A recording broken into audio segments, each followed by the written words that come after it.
Talagang until now, hindi po talaga mawala ang issue at usapan tungkol sa attitude, style ng pagsagot, treatment ni Vice President Sara Duterte sa Committee on Appropriation kung saan sa unang hearing ng kanyang proposed budget na halos 2 bilyong piso sa sala ni Congressman Kimpo ng Marikina. At ito hong mga style ni Sara Duterte, pag hindi niya ito binago sa next hearing sa September 10, ay malamang ho talagang hindi ma-aproba ng budget, at kung mayroong mang ma-aprobahan dahil ginagalit niya mga congressman, baka zero budget ang kanya pagdating ng 20 bago ma-final itong budget for 2025. At pag nangyari po, ang kawawa dito mga empleyado. Kasi pag zero budget, ultimong pasweldo, maapektuhan. Dahil sa sobrang taas ng pride nitong Vice President na si Sara Duterte, na ayaw niyang ibaba ang level niya, na ang kaharap niya ay Kongreso na nagbibigay at magbibigay ng pera sa kanya, mag-a-approve ng kanyang request na budget. Pero pakinggan po ninyo itong ilan sa porsyon na talagang issue pa rin until now. Committee to defend the budget in a Vice President po yan. question and answer format. I will leave it up to the House to decide on the budget submitted. Madam Vice President, we have Kimbo, Chairman. 17 members listed for interpellation, and as you know, you've been here many times for our budget briefing, that this is an important part of the budget briefing. The GAA, the General Appropriations Act, is arguably the most important piece of legislation every year. At kasama po ito, ang pagtatanong at pakikinig po sa sagot po ninyo ay napaka-importante pong input sa aming pong trabaho. So, yun. Yun po, kami po ay, we will proceed to ask questions. Madam Chair, my answer for every question will be, I will forgo the opportunity to defend the budget of the Office of the Vice President through a question and answer. And I will leave it to the House to decide on the budget submitted. So, magsasayang tayo ng oras dito, paulit-ulit yung sagot. O, kita mo, para siyang chairman, samantalang siya resource person. Acceptable to us. Unless I hear any objection, that is acceptable to us. Madam Chair, siguro first observation, yung on the budget for the 2024, yung Vice President na nagsabi, Madam Chair, na slow and low utilization. So nakita naman natin doon sa presentation.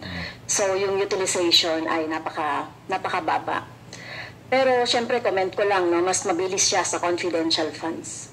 Yan na yan. Minute na. 100% in 11 days. Madam Chair, since you allowed her a snide comment, you will allow me a snide comment as well. I don't recall hearing a snide comment, Madam Vice President. Sumagot ka lang sa tanong. Snide comment, that's a matter of judgment. So please proceed with Secretariat, Madam Chair, I would like the Secretariat to repeat the first 3 lines of the comments. Points of order, Madam Chair. Point of order, Madam Chair, kasi parang... So let's please proceed with the answer. Point of order, Madam Chair, kasi parang siya yung nagpe-preside eh. You allowed her a snide comment and then you will not allow Please wait a to snide comment. Excuse me, our members and our guests. I warn you. Please wait. Don't go into this rabbit hole. Please wait to be acknowledged before you speak. I request that the chairperson of the Finance Committee preside over this hearing. Wow! Nag-demand na. O nag-request na. Tanggalin yung mag-preside daw yung chairman. Madam Para sinasampal niya yung committee. With due respect, Yan na. you are not allowed to do that, Madam Vice President. You are not allowed to introduce any motion. You are a research person this hearing, Madam President. I requested I requested your resource person. I requested So the your request chairperson is of the denied, committee. Madam Vice President. Madam Chair, the topic and the invitation of the House of Representatives to the Office of the Vice President for this hearing is the 2025 budget proposal. There is no confidential funds in the 2025 budget proposal.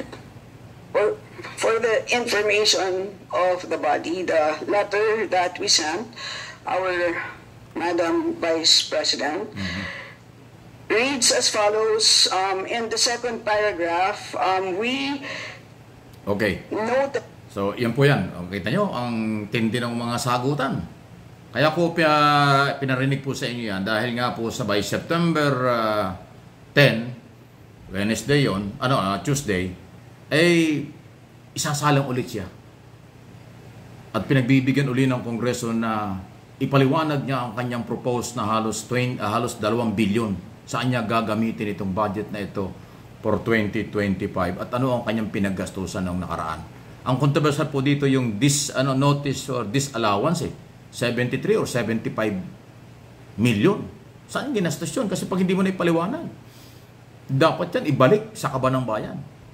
Diba? Saan ginastos? Yun ang tinatanong sa kanya, saan ginastos? Pero ayaw yung sagutin at pabalang ang mga sagot. At yung siyempre controversial na 125 million na nagastos niya in 11 days. So parang gusto kasing palabasin dito ng Vice President, nagastos ko na yan, huwag niyo itanong. Ganun ba? Tapos na yan, huwag niyo itanong. Sandali. Pera ng bayan yan eh. Ang House of Representatives ay kumakatawan sa boses at karapatan ng taong bayan na may-ari ng pera. Kaya nga House of Representatives. Yun nga tayo nakalimutan ni Inday Sara Duterte, Vice President. Wow! So, anong klase yan? Bakit ganito? Kaya huwag na nating asahang tataas pa ang rating niya sa mga susunod na araw. Kasi yung ganyang klaseng attitude o klaseng pag-uugali, hindi ho yan talaga katanggap-tanggap sa mga Pilipinong may-ari ng perang ginagastos niya at ng yung mamamayang Pilipino. Kasama na ang lahat ng Pilipinong nasa abroad. Kasi yung mga nasa abroad, gumagastos din yan ng pera sa kailang pamilya, nagbabayad ng buwis. Tax money ito yan eh. Pera ng bayan yan eh. Bakit ganyang klase ho ang usapan? So, although ang taga-suporta niya, yung mga DDS at yung kailang kampo, pinagyayabang pa. Pinagyayabang pa yung attitude ni Sara Duterte. At binabanatan pa yung Kongreso. Hinaharas daw. Hindi harassment yun. Sa kasaysayan ng Kongreso, pag ikaw ang may nangailangan, ikaw yung magpakumbaba. At ipaliwanag mo lang, sumagot ka sa tanong ng mga kongresman, ng kongresista kasi yun ang trabaho nila. Pero yung ikaw yung masunod, isipin mo, nag-request siya, palitan daw yung chairman. Ang mag-present daw yung mismong chairman ng komite. Ayan, chairman ho ng komite, sa Saldico, pinapaalis na yung presiding officer, di ba? Ganong kagarapal yung kanyang kawalan ng respeto. Na sabi nga ni Congressman Castro, teka muna, parang ikaw na yung presiding officer. Resource person lang. Dapat susunod lang sa rules and regulation. Pati nga yung rules dyan kino-question din ni Sara. Ibang klase. Vice President pa lang yan. Siya yung nangangailangan ng pera. Hindi katulad ng nakaraang taon dahil siya kakampi pa ng gobyernong ito. Kaalyado pa ni Pangulong Marcos, mismong si Sandro Marcos, yung anak ng Pangulo, ang nag-move. Nakaagad-agad ay terminate na yung budget, approve kaagad at walang nag-oppose doon. O meron man, isa lang, dalawa. Pero ngayon, 2025 budget ang pinag-usapan, ay ang dating ni Sara ay oposisyon hindi na pwede. Wala na siyang kakamping congressman. Si Pulong Duterte nilang kakampi niya, yung kanyang kapatid, hindi pa nag-a-attend ng hearing. Hindi naman pumapasok doon ng Kongreso si Pulong Duterte. Bihirang-bihira. Paano siya ipagtatanggol ng kanyang kapatid? Hindi pala siya nag-a-attend ng hearing. Paano yun? Wow! Kakaiba itong grupong ito. Kakaiba itong galaw na ito. Any comment, reaction, malaya po kayo. Please, like ng ating mga video at subscribe, follow doon sa hindi pa. Thank you po.